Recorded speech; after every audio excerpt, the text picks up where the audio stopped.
Hello and welcome. Fan unrest has re-emerged at Everton, and this is no surprise because it happens every 6 months. The tipping point for this instance is the recent Bournemouth loss. So today we're going to be taking a deep dive into what is going wrong at Everton, using the most recent 3-0 drubbing as the subject. First, we're going to be looking at the most glaring issue, the front line. The team cannot score for their lives. And as we've stressed so regularly, it's because of a lack of polish. Lampard's copped boatloads of shit from the fan base, which I'm going to say is unjustified. And here's why. First and foremost, set piece quality. Demarai Gray took the vast majority of these. Here is the delivery on them. That's the first in the 20th minute. The second doesn't even have radio contact with whoever the ball was intended for.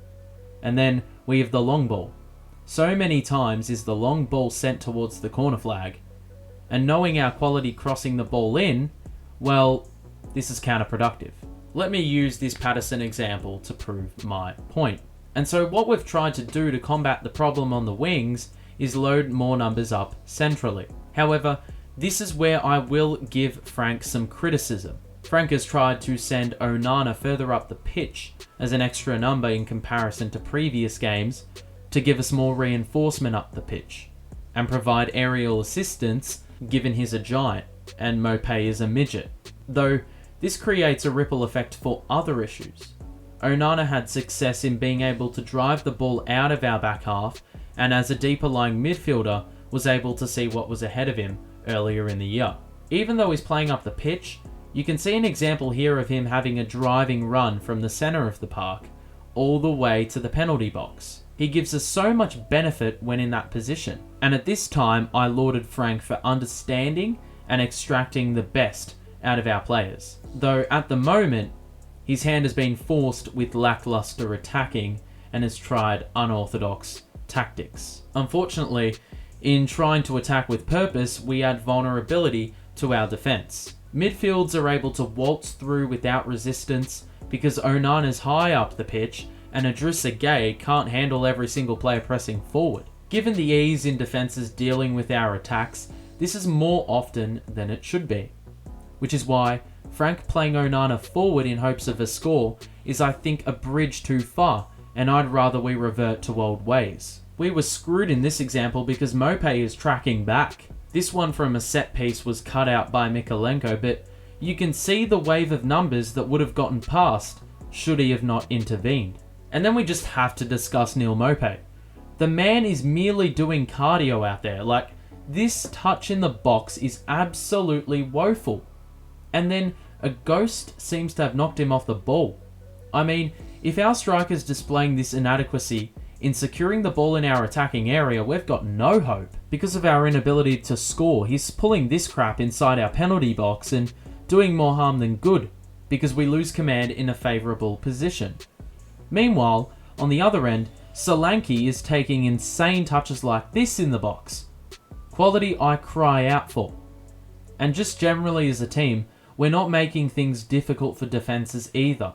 There is I can count 5 players directly ahead of Seamus here, plus a couple on the outside, and the movement is just non-existent in the most dangerous areas. Once again, Onana's back is turned and the ball is also garbage. In another instance, Demarai Gray, you could say, needed to put in a cross. Why didn't he? Well, if we rewind a few seconds, you'll see 1, 2, 3, 4 in the box, not moving. You're asking to lose possession. And now we have another issue. There's no assistance. It's so easy to defend because it's 1-on-2. The ball isn't left the vicinity, and the ones in the box are merely spectators. You've got to go help him. Because of the lack of everything in this possession, Gray launches a prayer, and that sums up the quality of our forward play. Alright, that's enough.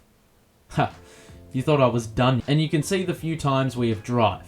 The IQ is poor. I've never played the game in my life, and I can understand you need to identify space. Mopé has ended up running into a tight space, where you need to thread a needle to get a precise pass. And knowing our personnel, they can't even execute a normal pass.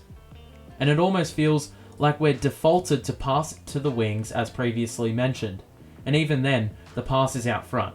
We're signing up for failure. And here's another example. Iwobi puts in a good sprint and gets it into a good spot. How does it get through two who are on the doorstep, and Patterson with a little bit of composure could have nicked it back to Onana? That said, if I had to place money on Onana missing from there, I'd be a millionaire. You see why there's frustration from the fans. We want to celebrate goals, and we want to applaud team play. But currently, while some form of criticism is justified towards Frank, if you can't identify that the players aren't executing, and these are fundamentals we're talking about, then take your Frank slander somewhere else. The silver lining out of all this is Tom Cannon. I think I counted 3 or 4 times that he had forward runs, took decent touches, won a foul, all in about 15 minutes of action. At least he's trying to make something happen. I'm looking for scraps with Mope. And through all this footage, I noticed a common theme. I'd almost have to say Coleman was our best. Nearly every clip, I notice him trying to move the play forward and progress, be the anchor, maybe do a 1-2 a couple times, and was the main driving force, which is a very underlining concern, given his in previous weeks being a liability. Regardless, a 6-week break can do one of 2 things. It can buy Frank time in finding short-term solutions before January, which can, help us resolve our attacking problem.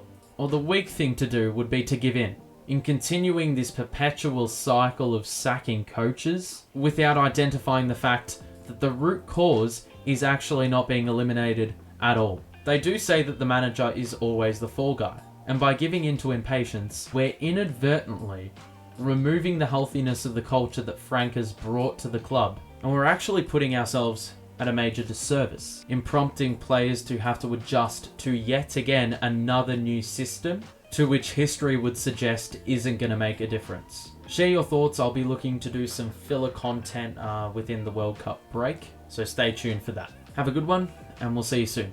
Bye.